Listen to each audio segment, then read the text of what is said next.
In the It shadowy is an honor to be corridors of here today to Buckingham recognize Palace, the where extraordinary centuries of contributions of tradition individuals who have dictate every dedicated their breath lives and to public whisper, service. a woman who was once called the most hated British person royal in family Britain now from its sits greatest preparing for her crisis greatest in role modern yet. history.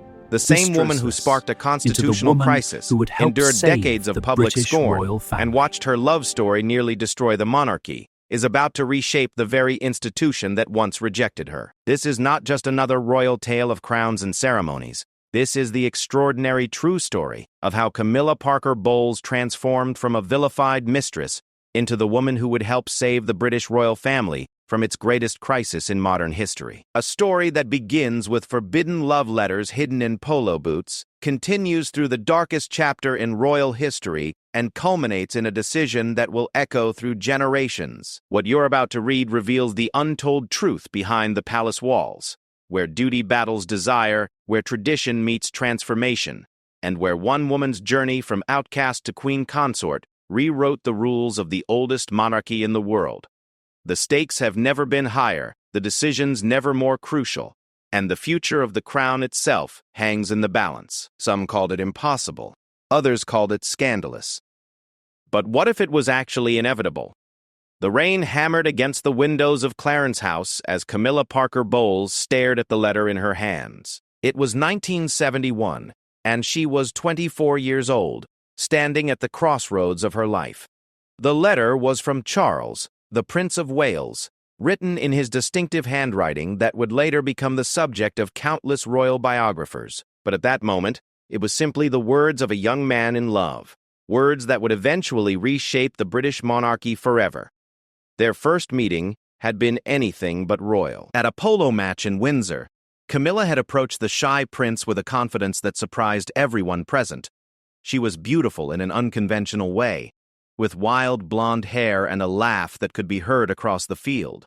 Unlike the carefully groomed debutantes usually presented to the heir to the throne, Camilla was refreshingly real. She spoke her mind, told jokes that made Charles blush, and treated him not as a future king, but as simply Charles. The attraction was immediate and mutual. Charles, who had spent his entire life surrounded by protocol and formality, found himself captivated by a woman who could make him laugh until his sides hurt. Camilla, for her part, saw beyond the titles and ceremonies to the vulnerable young man beneath. She understood his struggles with his destiny, his fears about ruling, and his desperate need for someone who loved him for who he was, not what he represented. Their courtship unfolded in secret gardens and polo fields, in quiet country pubs and during long walks through the Scottish Highlands. Charles would later describe this period as the happiest of his young life. For the first time, he felt truly understood. Camilla listened to his thoughts about architecture, his concerns about environmental conservation, and his struggles with the weight of expectation that had rested on his shoulders since birth. But even as their love deepened, the machinery of royal duty was already in motion, grinding toward a future that would tear them apart. The Queen Mother, Elizabeth Bowes-Lyon, had strong opinions about suitable wives for future kings. Camilla Parker Bowles, with her wild spirit and unconventional ways, was decidedly not what she had in mind. The aristocratic circles that surrounded the royal family whispered about the romance, but their whispers carried undertones of disapproval. Camilla came from a good family, certainly, but not quite the right kind of good family. Her father, Bruce Shand, was a wine merchant and army officer, respectable but not royal. Her mother, Rosalind, was from Scottish nobility, but the family lacked the pristine reputation that royal marriages traditionally required. More damaging still were the rumors about Camilla's past relationships, whispers that would follow her for decades to come. The couple tried to navigate these treacherous waters together. Charles introduced Camilla to his family, hoping they would see what he saw in her. During a weekend at Balmoral Castle, the Queen's Scottish retreat, Camilla charmed Prince Philip with her knowledge of horses and outdoor pursuits. She impressed Princess Anne with her no-nonsense attitude. Even the Queen herself seemed to warm to Camilla's straightforward manner and obvious devotion to Charles. But beneath the surface pleasantries, the palace machinery was already working against them. Private secretaries held quiet meetings discussing the Camilla problem. Constitutional experts were consulted about the precedent of princes marrying commoners. Public opinion polls were commissioned to gauge how the people would react to such a union. The establishment's concerns weren't entirely unfounded. This was an era when the royal family was still expected to be above reproach, a beacon of moral rectitude in an increasingly permissive world. The Church of England, of which the monarch was the supreme governor, maintained strict views about marriage and divorce. Camilla's romantic history, though typical for a woman of her generation, was seen as potentially problematic for a future queen. Charles fought for their relationship with a passion that surprised those who knew him as reserved and dutiful. He argued with his mother, pleaded with his advisors, and threatened to renounce his claim to the throne if he couldn't marry the woman he loved. But for every argument he made, the establishment had a counter-argument ready. The monarchy's stability depended on public support, they reminded him. The Commonwealth realms expected their future queen to be beyond question. The church required moral leadership from its head. As the months passed, the pressure intensified. Charles's naval career took him away from England for extended periods, leaving Camilla to face the growing scrutiny alone. The press had begun to take notice of the relationship, though in those more deferential times, they treated it with relative restraint. Still, the attention was uncomfortable for a young woman who had never sought the spotlight. During one of Charles's longer absences, Camilla made a decision that would haunt them both for decades. Andrew Parker Bowles, a charming cavalry officer who had courted her before her relationship with Charles, renewed his pursuit. Andrew was everything that royal protocol could approve of. Aristocratic, Catholic, military, and safely divorced from royal succession. When he proposed, Camilla accepted. The news reached Charles through official channels while he was serving on HMS Minerva in the Caribbean.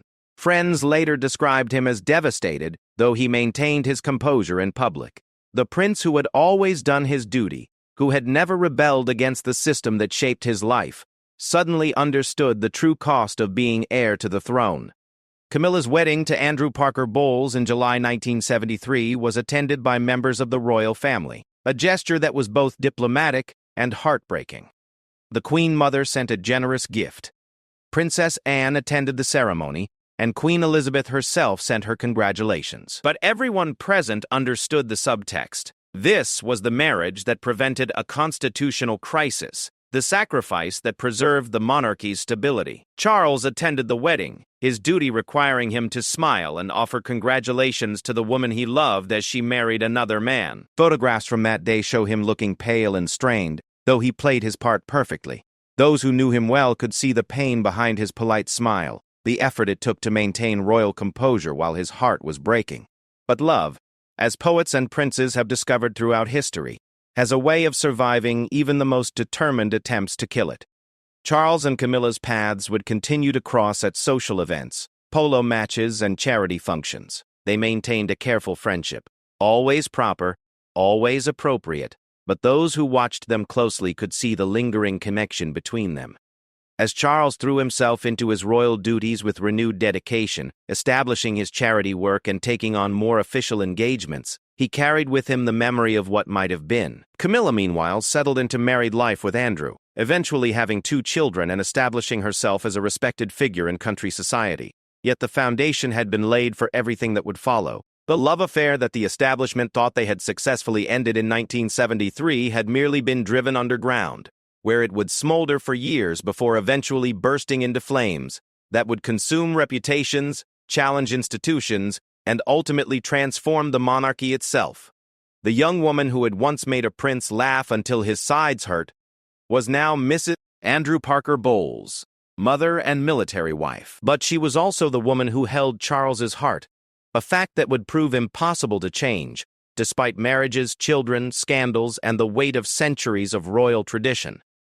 The story that began with a chance meeting at a polo match had only just begun, and its ultimate conclusion would reshape the British royal family in ways that no one in 1973 could have possibly imagined. The seeds of transformation had been planted in that first forbidden romance. Now they would take decades to grow, survive multiple attempts to uproot them, and eventually bloom into something that would change the monarchy forever. The institution that had once rejected Camilla Parker Bowles would ultimately embrace her as its salvation, but that acceptance would come at a cost that none of them could yet comprehend. The summer of 1980 brought with it a heat wave that scorched England and a romantic opportunity that would change the course of royal history forever. Lady Diana Spencer, just 19 years old and working as a kindergarten teacher, found herself thrust into the spotlight as the latest potential bride for the 32-year-old Prince of Wales. What began as a carefully orchestrated royal courtship would evolve into the most watched, most analyzed, and ultimately most tragic love triangle of the 20th century. Diana was everything the royal establishment had been searching for: young, beautiful, aristocratic, and seemingly untouched by scandal. The Spencer family had served the crown for generations, and Diana's lineage was impeccable. More importantly, she was shy and malleable, the perfect candidate to be molded into a future queen. Or so they thought. Charles approached the courtship with the dutiful resignation that had characterized his entire life. Still nursing the wounds from his separation from Camilla, he understood that he must marry and produce heirs. Diana represented a safe choice approved by his family and advisors. She was pretty enough to capture public imagination, well-born enough to satisfy constitutional requirements, and young enough to learn the ways of royal life. But even as Charles and Diana's courtship progressed under intense media scrutiny, Camilla remained a constant presence in the prince's life. Now Mrs. Parker Bowles, she had maintained her friendship with Charles throughout her marriage. Their social circles overlapped completely, making it impossible and unnecessary to avoid each other. At country house parties, polo matches, and charity events, they continued to share the easy intimacy that had first drawn them together. Diana, despite her youth and apparent innocence, was not blind to the dynamics around her. She noticed how Charles's face lit up when he spoke to Camilla at social gatherings. She observed the private jokes they shared, the way they seemed to communicate without words. During their engagement period, Diana discovered that Charles had given Camilla a bracelet engraved with their pet names for each other.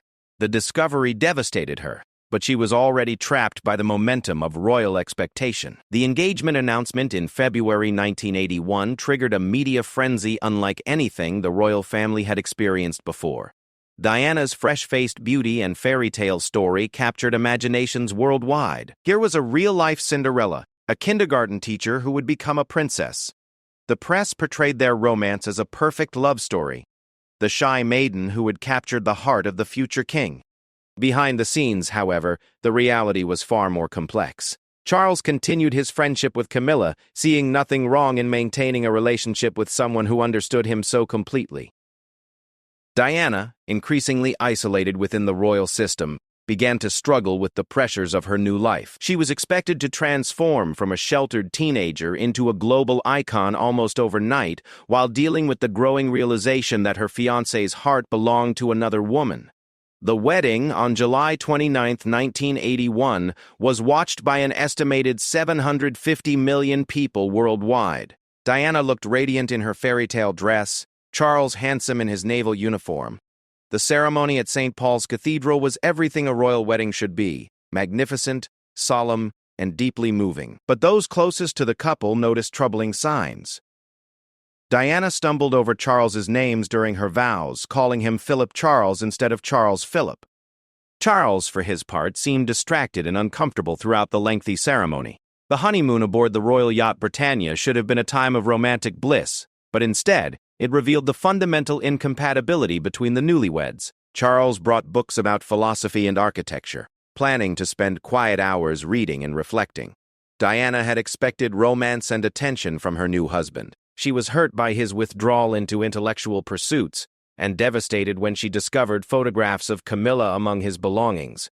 Their early married life was conducted under unprecedented public scrutiny. Every public appearance was analyzed for signs of marital harmony or discord. Diana proved to be a natural performer, instinctively understanding how to connect with crowds and cameras. Her warmth and apparent vulnerability made her instantly beloved by the public.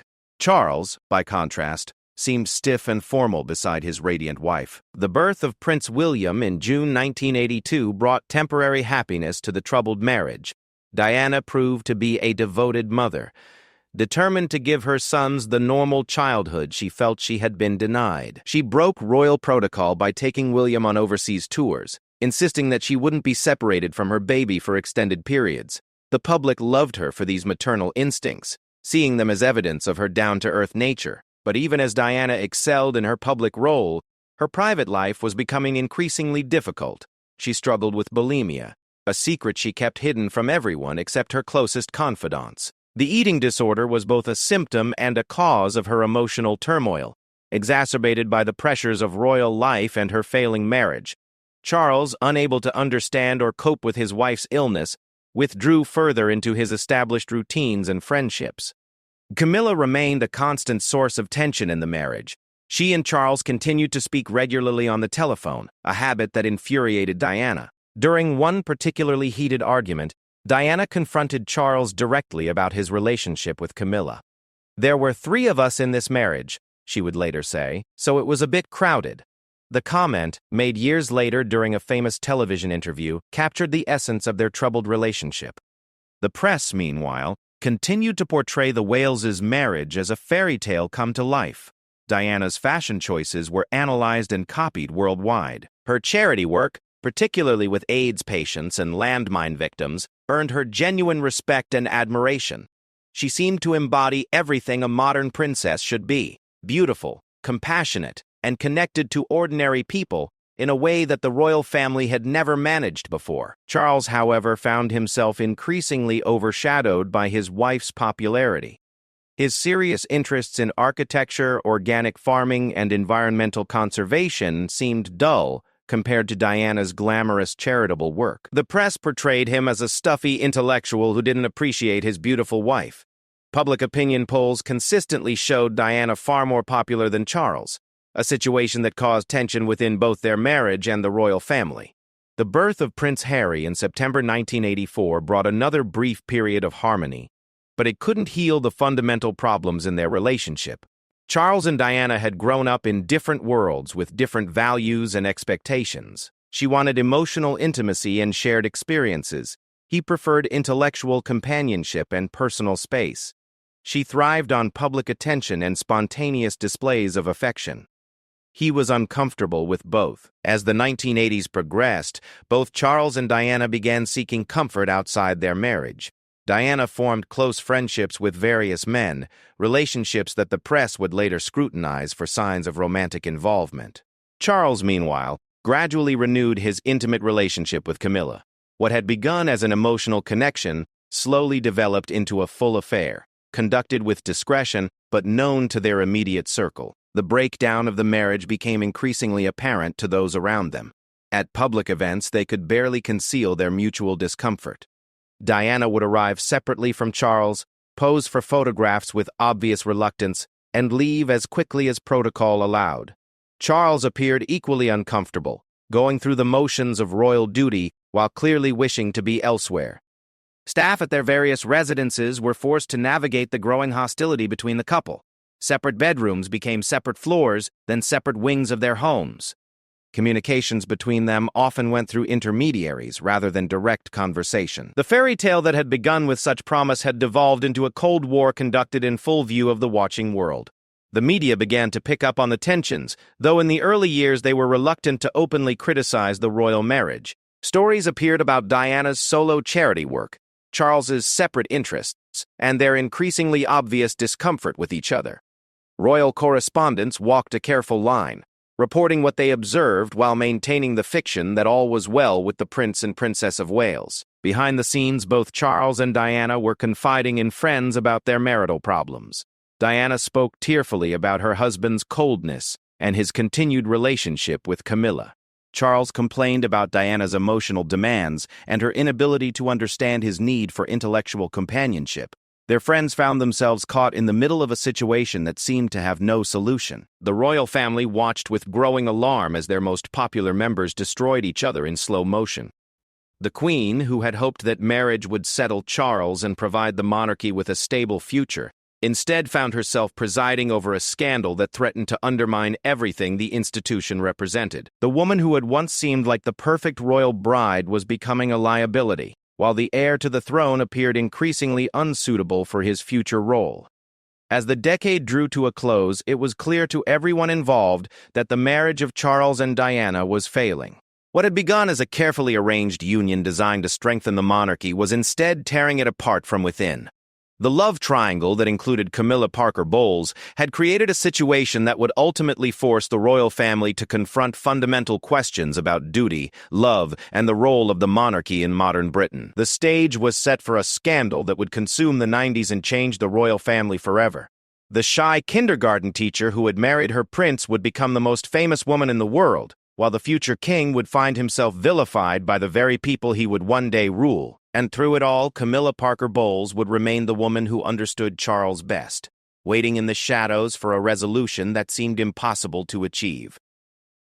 The telephone rang at Camilla Parker Bowles' house at 4 in the morning on January 13, 1993. But she didn't answer it. She was already awake, pacing the floors of her Wiltshire home, knowing that her life as she knew it was about to end forever. Across the country, newspaper editors were preparing to publish the most damaging royal scandal in modern history. The Sun newspaper had acquired recordings of intimate telephone conversations between Camilla and Prince Charles, conversations so private and embarrassing that they would fundamentally alter public perception of the future king. The Camillagate tapes, as they would become known, exposed the depth of Charles and Camilla's relationship in excruciating detail. The recordings captured conversations from December 1980, revealing not just that they were having an affair, but the intimate nature of their connection. Charles spoke to Camilla with a tenderness and vulnerability that the public had never heard before. He told her he loved her, needed her, and couldn't bear to be apart from her. The conversations revealed a man desperate for emotional connection and a woman who provided the understanding and acceptance he craved. But it was the sexually explicit content that sent shockwaves through the British establishment. Charles's comment about wanting to be Camilla's tampon became headline news around the world. A moment of private intimacy that was never meant for public consumption. The future defender of the faith, the man who would one day be Supreme Governor of the Church of England, was exposed in conversations that many considered deeply inappropriate for someone in his position. The impact was immediate and devastating. Charles's reputation, already damaged by his failing marriage to Diana, was now in ruins. Editorial writers questioned his fitness to rule. Conservative politicians expressed private concerns about the monarchy's future. Religious leaders struggled to reconcile the moral authority of the crown with the evidence of adultery and deception. For the first time in living memory, serious commentators began to discuss whether Charles should abdicate his claim to the throne. Camilla bore the brunt of public fury. She was portrayed as a homewrecker who had destroyed the fairy tale marriage of Charles and Diana. The woman who had once been merely a footnote in royal gossip columns was now the most hated person in Britain. Protesters gathered outside her home, the press camped on her doorstep, and security concerns forced her children to change schools. Death threats arrived in the mail with disturbing regularity. The scandal couldn't have come at a worse time for the royal family.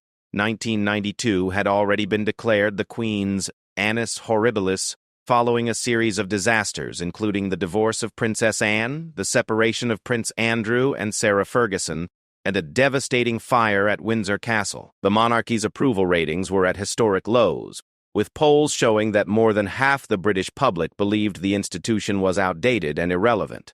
Diana, meanwhile, had emerged as the undisputed victor in the public relations war.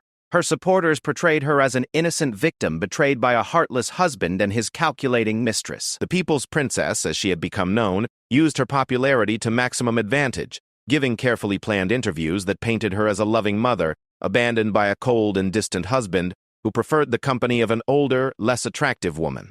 The establishment's response to the crisis revealed deep divisions within the royal household. Conservative courtiers argued for a strategy of silence and dignity, believing that the scandal would eventually fade if ignored. Younger advisors pushed for more aggressive action, including a counter-campaign to rehabilitate Charles's image. The Queen herself remained publicly silent, but those close to her described her as deeply concerned about the damage being done to the institution she had spent her life protecting. Charles's public engagements during this period became exercises in endurance. At every appearance, protesters held signs reading "Tampon Charles" and "Dump Camilla." The once respectful British press pack became openly hostile, shouting questions about his private life and demanding explanations for his behavior. Public walkabouts, once pleasant opportunities to meet his future subjects, became gauntlets of hostility and embarrassment. Camilla's situation was even worse. She couldn't appear in public without facing a barrage of insults and abuse. Shopping trips became impossible. Social events turned into ordeals, and even church attendance attracted unwanted attention. The woman who had always valued her privacy now found every aspect of her life under microscopic scrutiny. Paparazzi photographers followed her children to school. Tabloid reporters questioned her friends and neighbors, and every photograph of her was analyzed for signs of stress or defiance. The Parker-Bowles marriage, already strained by years of Camilla's relationship with Charles, finally collapsed under the pressure. Andrew Parker-Bowles, a career military officer who had tolerated his wife's affair with surprising grace, could no longer endure the public humiliation. The couple announced their divorce in 1995, a development that freed Camilla from one set of complications while creating new ones. Within the royal family, battle lines were drawn. Princess Anne, Charles's sister, remained loyal to him throughout the crisis, but other family members struggled with the situation. Prince Philip was reportedly furious about the damage being done to the monarchy's reputation. The Queen Mother, now in her 90s, was said to be heartbroken by the scandal involving the grandson she had always favored. The Church of England found itself in an impossible position. As the established church, it was closely tied to the monarchy and couldn't openly criticize the future supreme governor. Yet many clergy members were uncomfortable with Charles's adultery and the damage it was doing to the church's moral authority. Some bishops spoke privately about the possibility of Charles abdicating to preserve the integrity of both the monarchy and the church. Public opinion polls during this period revealed the depth of hostility toward both Charles and Camilla. While Diana's approval ratings soared to unprecedented heights, Charles's plummeted to levels that made courtiers fear for the monarchy's future. Camilla was viewed even more negatively, with some polls showing her approval rating in single digits. Focus groups revealed that many people saw her as a calculating woman who had deliberately destroyed a marriage for her own selfish purposes. The media-feeding frenzy showed no signs of abating. Every aspect of Camilla's past was examined and re-examined. Her childhood, her first meeting with Charles, her marriage to Andrew Parker-Bowles, her friendships, her interests, even her appearance became subjects for tabloid speculation. Unflattering photographs were published alongside cruel commentary about her age, her style, and her suitability as a royal mistress. Charles's friends and supporters tried to defend him, arguing that his marriage to Diana had been a mistake from the beginning and that he deserved happiness with the woman he truly loved. They pointed out that arranged marriages had been the norm for royalty throughout history and that love marriages were a recent innovation. But these arguments fell on deaf ears in a culture that had embraced the romantic ideal of the fairy tale marriage. The international implications of the scandal were equally serious. Commonwealth leaders expressed private concerns about Charles's fitness to serve as head of the Commonwealth. Republican movements in Australia and Canada gained momentum, using the scandal as evidence that the monarchy was morally bankrupt and constitutionally inappropriate for modern democracies. Business leaders who had supported royal charities began to distance themselves from Charles's organizations. Sponsors pulled funding from events associated with him, and invitation lists for social gatherings were quietly revised to exclude the controversial prince. The man who had built a successful charitable empire through his Prince's Trust and other organizations found himself increasingly isolated from the establishment he had once taken for granted. Camilla's children, Tom and Laura, suffered alongside their mother. They faced bullying at school, unwanted media attention, and the constant stress of living under siege. Friends described the family as devastated by the sudden transformation from private individuals to public pariahs. The children struggled to understand why their mother was being treated as a villain for loving someone who loved her in return. Security concerns became a constant worry for both Charles and Camilla. Threats against their lives increased dramatically following the tape scandal, forcing authorities to upgrade protection measures significantly. Camilla required round-the-clock security for the first time in her life, a constant reminder of how completely her world had changed. The legal implications were equally complex. Palace lawyers worked frantically to determine whether any laws had been broken through the recording and publication of the private conversations. Questions arose about privacy rights, the Official Secrets Act, and the constitutional position of the heir to the throne. Some suggested that Charles could be charged with adultery under military law, though such charges were never seriously pursued. As 1993 progressed, it became clear that the scandal had permanently altered the royal landscape. The institution that had survived world wars, political upheavals, and social revolutions was being brought to its knees by a love affair. Charles's position as heir apparent seemed more precarious than ever, while Camilla faced a future as one of the most reviled women in Britain. Yet beneath the public hysteria and media frenzy, something else was happening. Charles and Camilla's relationship, exposed and ridiculed though it was, proved remarkably resilient. They continued to see each other privately, their love affair sustained by the very intimacy that had been so cruelly exposed in the telephone recordings. The scandal that was meant to destroy them instead revealed the genuine depth of their connection. The royal establishment was forced to confront a fundamental question. Could the monarchy survive if its future king insisted on following his heart rather than his duty? The answer to that question would determine not just Charles and Camilla's future, but the future of the institution itself. The scandal had created a crisis that couldn't be ignored or wished away. Resolution would require choices that no one was yet ready to make, and sacrifices that would reshape the royal family forever. The call came at 3:30 in the morning, Paris time, on August 31st, 1997. Charles was sleeping at Balmoral Castle when his private secretary woke him with news that would change his life and the monarchy forever. Diana, Princess of Wales, had been critically injured in a car crash in a tunnel beneath the Seine. By the time Charles was fully awake and dressed, another call confirmed his worst fears.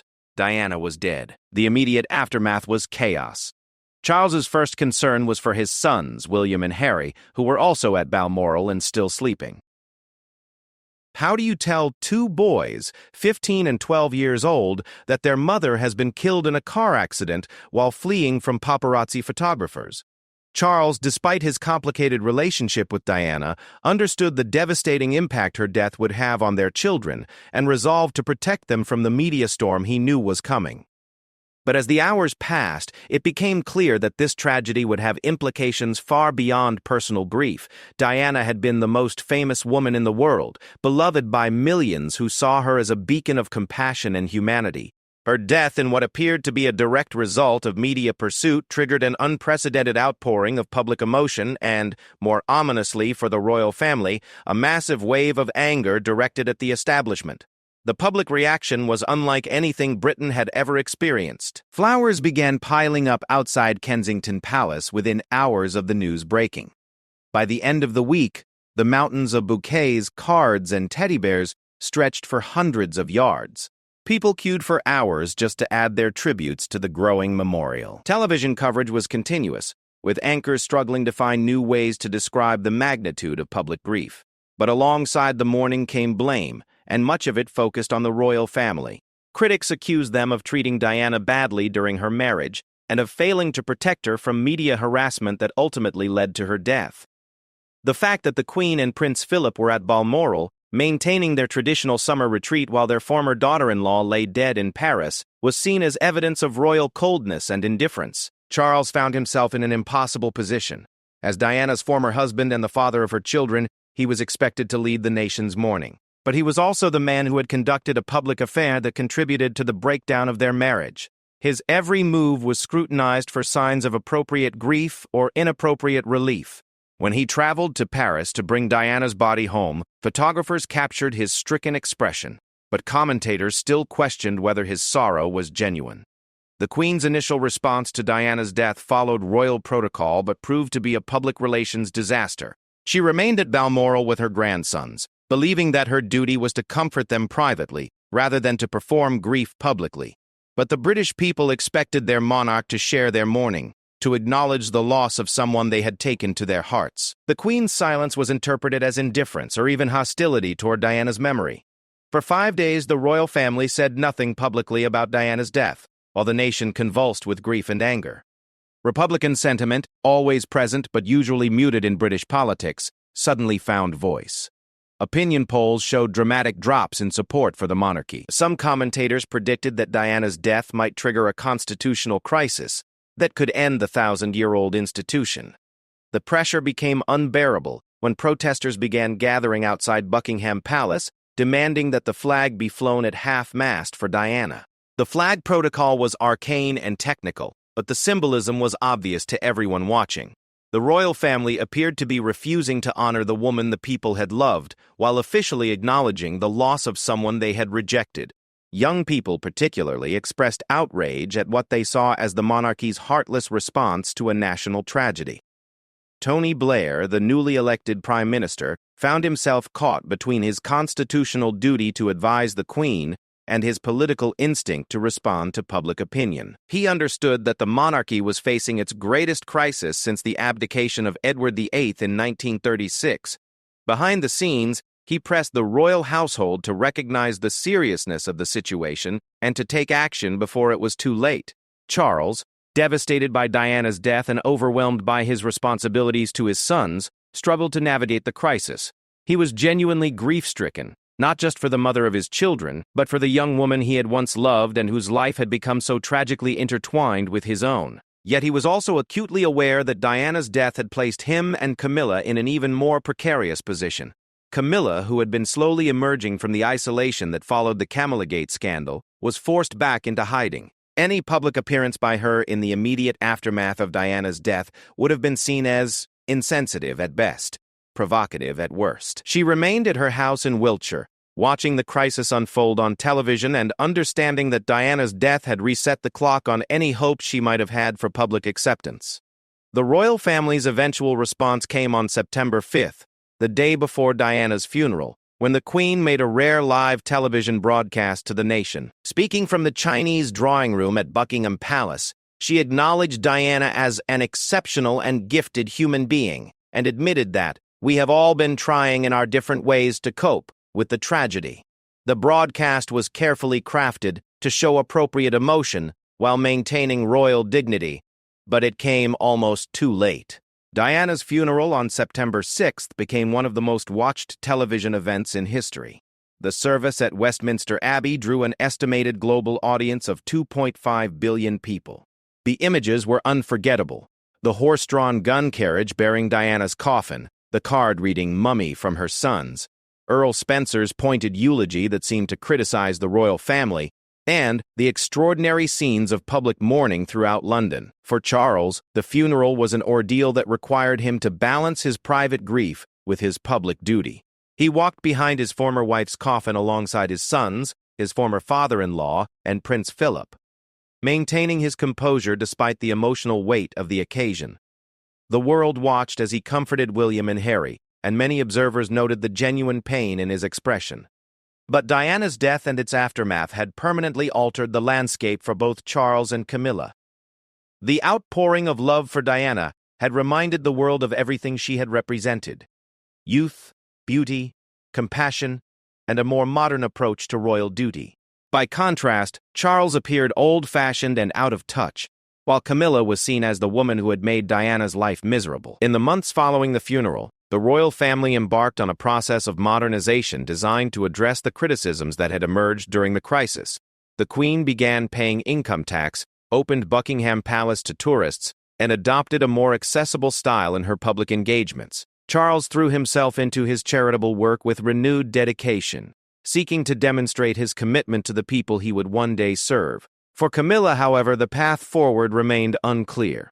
Public opinion polls continued to show overwhelming hostility toward her, with many people saying they would never accept her as queen. The idea of Charles marrying her seemed impossible in the wake of Diana's death. Some courtiers suggested that she should disappear from Charles's life entirely, sacrificing their relationship for the good of the monarchy. But Charles refused to abandon the woman who had stood by him through the worst period of his life. In private conversations with his mother and senior advisors, he made it clear that his relationship with Camilla was non-negotiable. He had lost Diana, the mother of his children and his former wife, to a tragedy that might have been prevented. He would not now sacrifice his own chance at happiness to appease public opinion that might never be satisfied. The decision to maintain their relationship despite public hostility required careful management. Camilla remained largely invisible, appearing only at private gatherings where photographers couldn't capture her presence.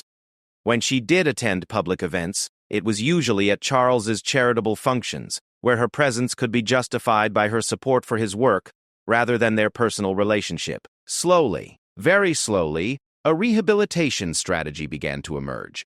Rather than hiding Camilla entirely, Charles's advisors began to look for opportunities to show her in a positive light. Her work with literacy charities was highlighted. Her love of horses and country life was emphasized. Friendly journalists were briefed about her down-to-earth personality, and her devotion to Charles during his darkest hours.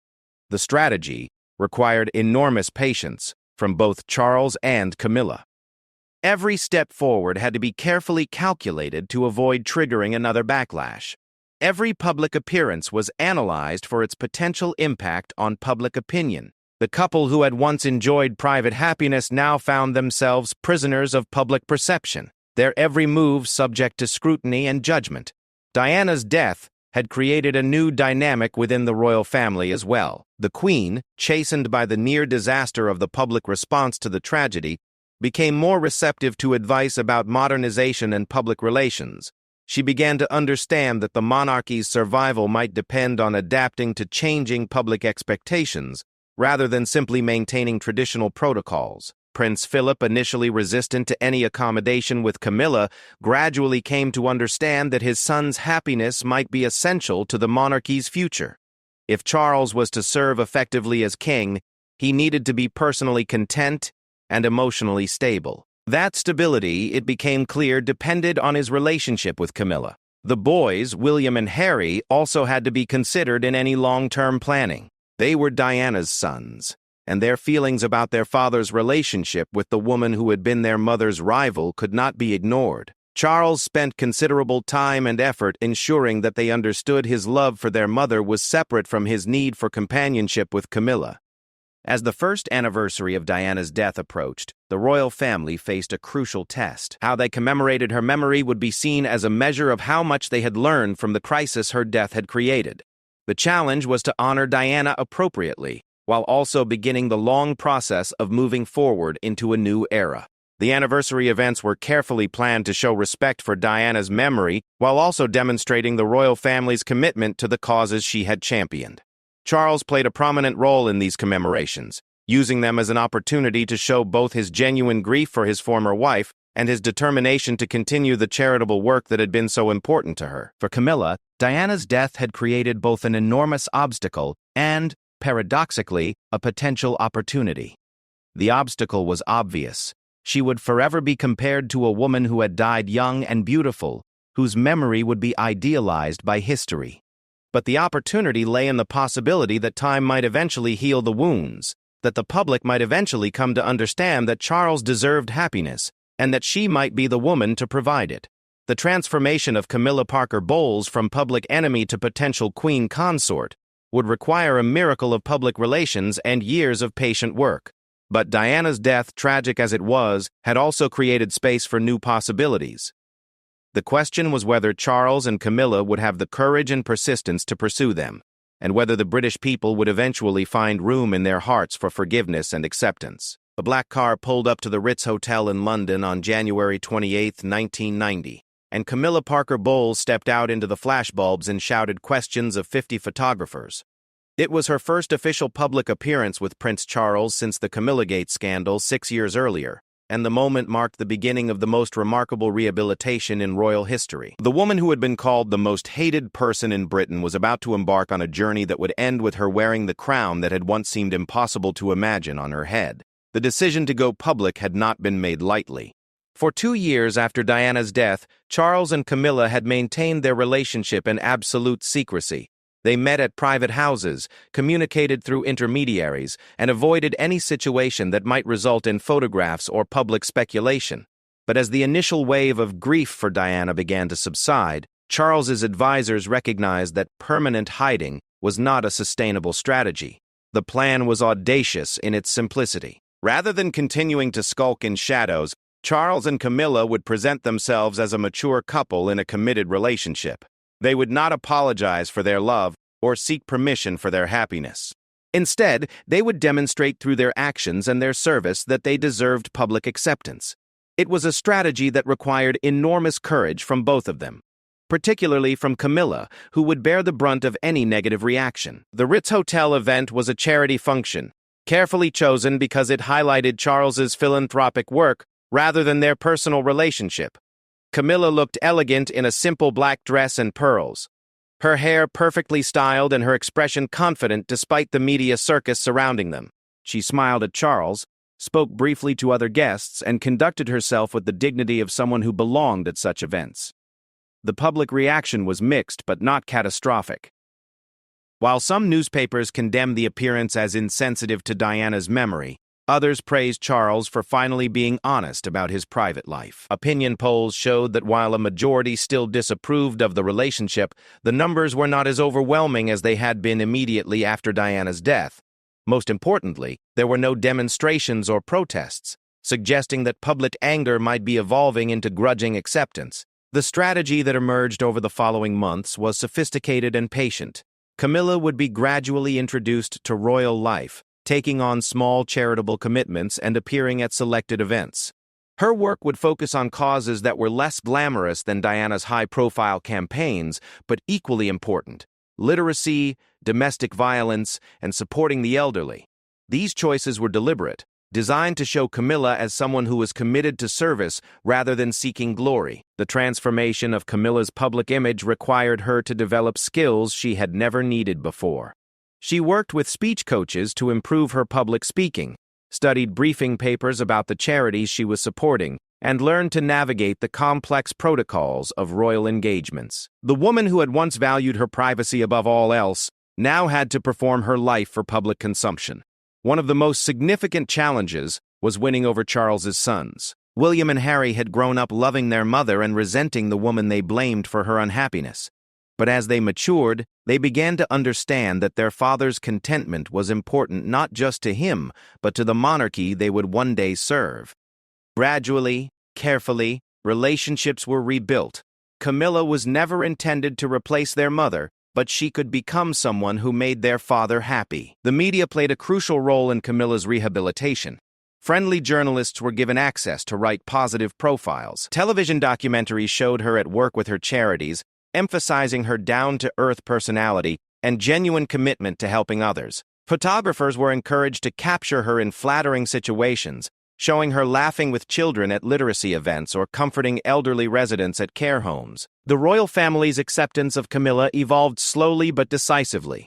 The Queen, initially resistant to any woman who had contributed to the breakdown of her son's marriage, came to understand that Charles's happiness was essential to his effectiveness as future king. Prince Philip, never one to hold grudges, accepted Camilla with his characteristic pragmatism. Most importantly, the Queen Mother, whose approval carried enormous symbolic weight, eventually welcomed Camilla into the family circle. The question of marriage hung over their relationship for years. Constitutional experts debated whether Charles could marry a divorced woman and still become king. Church of England officials struggled with the religious implications of blessing a union between two people who had committed adultery. Public opinion polls consistently showed that while people might accept Camilla as Charles's companion, they were reluctant to see her as queen. The solution, when it came, was both simple and revolutionary. In February 2005, Charles and Camilla announced their engagement, but with a crucial caveat. When Charles became king, Camilla would not take the title of queen consort traditionally given to the monarch's wife. Instead, she would be known as princess consort, a unique title that recognized her position while acknowledging public concerns about her elevation to the highest rank in the land. Their wedding on April 9, 2005, was a masterpiece of careful choreography. Instead of the grand state occasion that had marked Charles's first wedding to Diana, this was a civil ceremony at Windsor Guildhall followed by a blessing at St. George's Chapel. The guest list was small and carefully chosen, including family members and close friends, but avoiding the international royalty and political figures who had attended the 1981 spectacular. The Queen's attendance had been uncertain until the last moment. Constitutional experts debated whether the sovereign could attend a civil ceremony, while palace officials worried about the symbolic implications of her presence or absence. In the end, she attended the blessing but not the civil ceremony, a compromise that satisfied protocol while showing family support for the marriage. Camilla's transformation from mistress to wife was accompanied by a new title and a new role. As the Duchess of Cornwall, she threw herself into royal duties with an enthusiasm that surprised even her supporters. She took on more than 100 engagements in her first year of marriage, visiting hospitals, schools, and community centers across the country. Her style was deliberately different from Diana's glamorous approach, less fashionable but more substantive, less photogenic but more focused on actually helping people. The causes she championed reflected her personal interests and experiences. Her work with domestic violence charities drew on her own understanding of women who had suffered in troubled relationships. Her literacy campaigns reflected her lifelong love of reading and her recognition of education's importance. Her support for elderly care was informed by her experience caring for her own aging parents. Gradually, public opinion began to shift. Opinion polls showed steadily improving approval ratings for Camilla as people saw her consistency and commitment to her charitable work. The hostile press coverage that had once dominated every story about her was replaced by more balanced reporting that acknowledged her growing competence in her royal role. The real test came during times of crisis. When terrorist attacks struck London in 2005, Camilla joined other royal family members in visiting victims and their families. Her genuine compassion and ability to provide comfort without seeming to exploit the situation for publicity impressed observers who had expected her to be awkward or inappropriate in such circumstances. International acceptance proved even more challenging than domestic rehabilitation. Commonwealth leaders who had known and loved Diana were initially cool toward her replacement. Foreign heads of state remembered the scandals and wondered whether Camilla had the gravitas required for royal diplomacy. But gradually, through numerous overseas tours and state visits, she proved her ability to represent Britain with dignity and effectiveness. The question of her future title remained controversial for years. While the 2005 engagement announcement had stated that she would become princess consort rather than queen consort, constitutional experts argued that this was impossible under British law. A king's wife is automatically queen unless special legislation prevents it, and no such legislation was passed.